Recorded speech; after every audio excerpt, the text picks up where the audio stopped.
Making this video to make our Shiba farm a bit better because I don't think anyone's going to be really happy with how yesterday went, or maybe even the day before that. Just because we have several mouse to farm and getting one a day is not good enough when we spend 2.5 to 3 hours in there. The reality of the situation is it would be amazing if every single pull people just did everything right and the boss dies. But reality is that's not the case. Some pulls will go pretty smoothly. Some pulls will have minor mistakes, and some pulls will have pretty major mistakes. The unfortunate thing about our group right now is our recoverability is pretty bad. So there were several pulls that could have been saved and then just weren't, either because people weren't focusing on how to recover or too focused on the mistakes. And so this video is going to be centered around that. There are going to be some mistakes that I point out as errors that shouldn't happen, but the majority of this is going to be this mistake happened, we were able to recover, and we didn't because people weren't paying attention. So I'm going to get right into the footage. I will be posting a link to the logs in the chat and the dog description if people want to see what's going through, because I will be talking about some specific stuff in here. Anyways, getting right into the stuff. This first pull is going to simply be, well, actually the first two pulls are going to be people moving early for double off-right. This sounds like a tragic, way to throw a pull, and it is, but it's only the start of a chain because there's many things that you can do to recover that just aren't being done. So we end up wiping anyways when it very easily could not come in. I'm just going to go straight into the pull. I will stop periodically in the stuff to kind of explain some stuff. So just bear with the jaggedness of the footage. Don't. Well, we can try delaying or... Shit. I'll get him in a second. Delay. Okay, we see that I move early. I'm not going to talk about reasons for moving early. We're just going to talk about the mistakes. But this is a mistake. This results in my group getting pummeled, but we're going to talk about the recovery options. Yes, at the end of the day, bad black mage for moving early, but pay attention later on to see what we could have done better. You're not. Move. Yes, delay for the budget.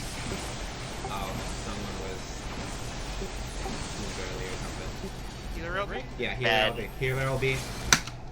Okay, right here. So to understand, I don't know if people understand Morniflaw. Simply, the person that she's targeting, she does a big single target hit, first on enemy list, so almost always Numero.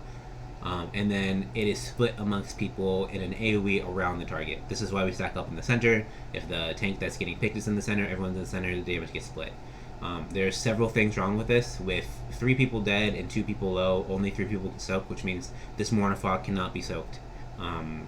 But moving into the center is expressing the desire to soak, where even if we get healer LBs up, these people are going to res at their location.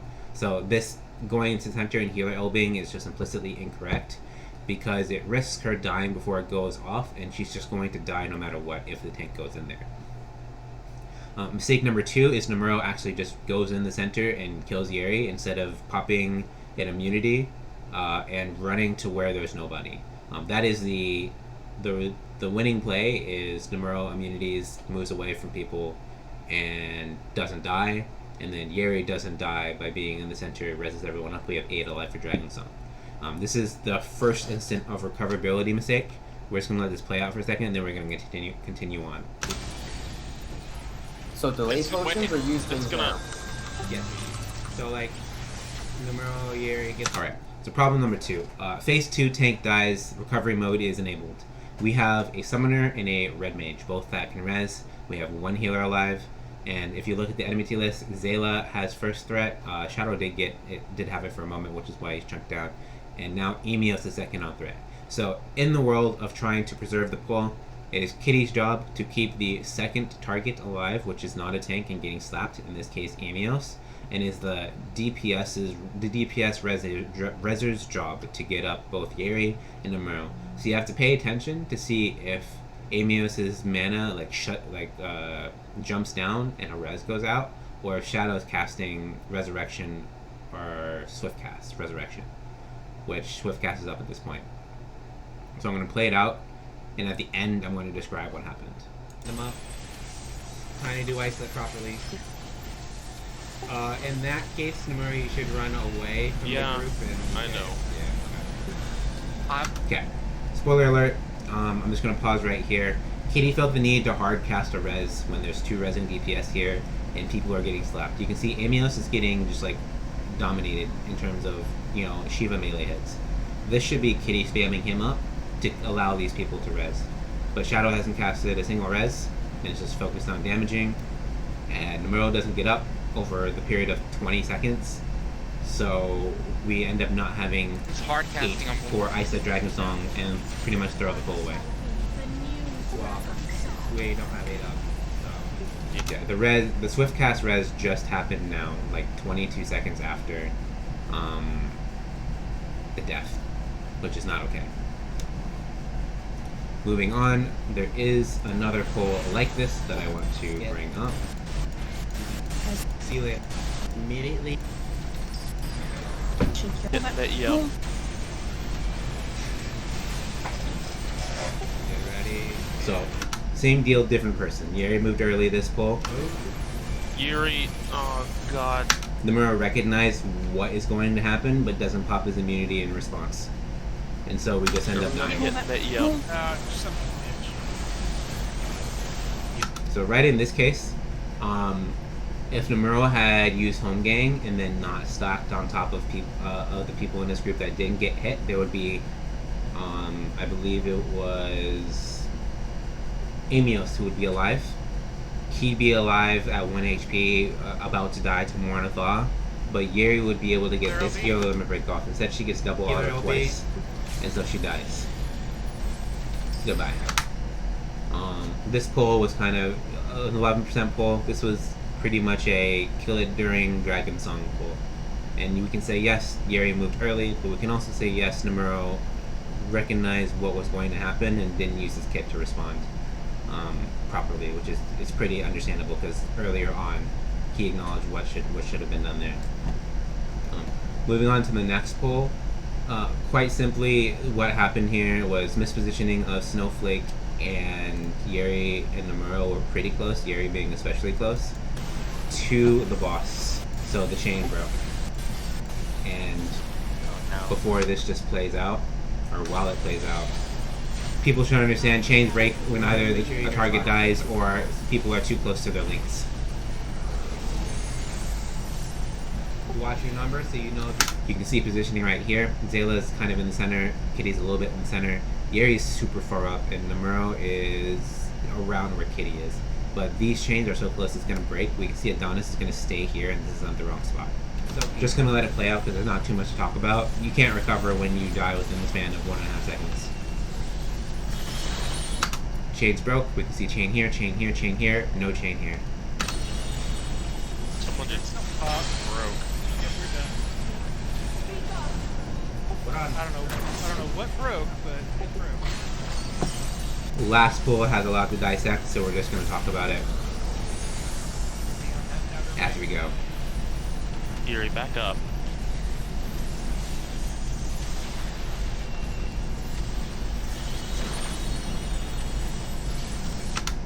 Snowflakes are good.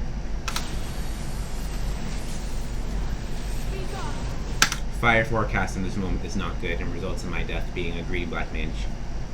I'm going to die here, it's dumb stuff, and this would snowball into several effects. My Protean's going to hit Zayla and it's going to hit 5, and then Zayla's going to die, and then we're going to be in recovery mode because Namuro also dies to a mistake that he should have avoided, but we're going to get into this. We watch me die a miserable death, and with Copium, Blade, Shadow. Namuro dies here, even though he popped Rampart and Vengeance. This was real, so he needed to stack with Zayla, and he didn't stack with Zayla. If you're gonna ignore whether it's real or fake, you pop your immunity here if you have it, instead of cooldowns and then getting hit for 240k through several cooldowns. This ends up being a problem because when he reses, he doesn't provoke early, so he's not anywhere near on the threat list. So with Zayla dead and with Namuro not having threat, the backline just gets annihilated by, you know, Assassin Shiva. Shadow, you were like off center a little bit. I got killed. Right here, both Adonis and Shadow have 2 and they don't go in the center. The last person to be in the center would be Namuro because Yeri's in the center and Namuro's dead. But I can assure you they weren't recognizing that Namuro had 2 stacks and should have been in, and since, you know, they would be going in for no reason, they just don't go in time. Healer LB. Dark vision. This is this is the end of kind of like fundamental mistakes in this pull. The healer limit break is correct. I got it already. I got it already. There's nothing to do about my positioning being here and Zayla dying because I'm dead. Okay, that's Oh, fine. That's fine. That's fine. But right here you can see both these people die. Healers have both threat when Nemo's up because he doesn't provoke in time. Last thing to mention is kind of communication. As we're going to hear, Amio says, you know, I got Zayla, but then like Softer says, never mind, or I won't. And Kitty hears I got Zayla, and then he goes into, you know, preservation mode, which is honestly correct on his part because everyone's super low, and we need to just keep people alive. I'll get Zayla. Just or- Keep going, keep going. Start swift casting everyone so they're not playing. I'm topping people up. I'll get shit. I'll get the healer.